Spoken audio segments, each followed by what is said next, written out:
రిజర్వేషన్లపై heat Congress BJP మధ్య మాటల యుద్ధం. బీజేపీ మళ్లీ గెలిస్తే రిజర్వేషన్లు రద్దు నినాదం ఎత్తుకున్న సీఎం రేవంత్. దేశవ్యాప్తంగా కాంగ్రెస్ కు ప్రచారాస్త్రంగా మారిన అంశం. స్ట్రాంగ్ కౌంటర్ ఇవ్వలేకపోయారని రాష్ట్ర నేతలపై బీజేపీ హైకమాండ్ సీరియస్.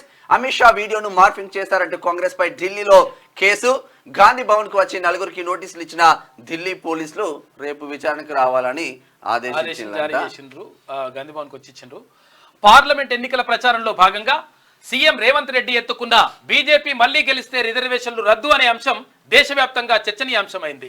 కాంగ్రెస్ అధికారంలోకి వస్తే హిందువుల ఆస్తులను గుంజుకొని ముస్లింలకు అప్పగిస్తారంటూ ప్రధాని మోడీ చేసిన వ్యాఖ్యలకు కౌంటర్ గా రేవంత్ రెడ్డి ఎత్తుకున్న అంశం. ఈ అంశం ఇప్పుడు దేశవ్యాప్తంగా కాంగ్రెస్ కు ప్రచారాస్త్రంగా మారింది.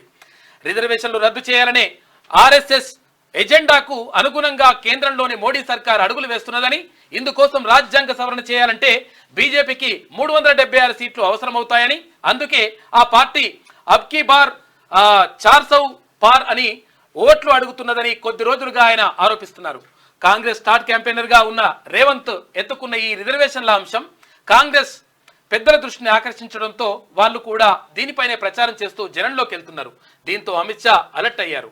రేవంత్ కు గట్టి కౌంటర్ ఇవ్వడంలో రాష్ట్ర బీజేపీ నేతలు ఫెయిల్ అయ్యారని, అందువల్లే ఇది దేశవ్యాప్తంగా కాంగ్రెస్ కు ప్రచారాస్త్రంగా మారిందని అంచనాకు వచ్చారు. బీజేపీ ఓట్లకు భారీగా గంటుపడే ప్రమాదం ఉండడంతో తెలంగాణ లీడర్లకు అమిత్ షా క్లాస్ తీసుకోవడంతో పాటు నష్ట నివారణ చర్యలకు దిగినట్టు తెలిసింది. ఈ క్రమంలోనే అమిత్ షా వీడియోను కాంగ్రెస్ మార్పింగ్ చేసిందని ఆరోపిస్తూ బీజేపీ నేతలు ఓ వీడియోను బయటపెట్టిండ్రు.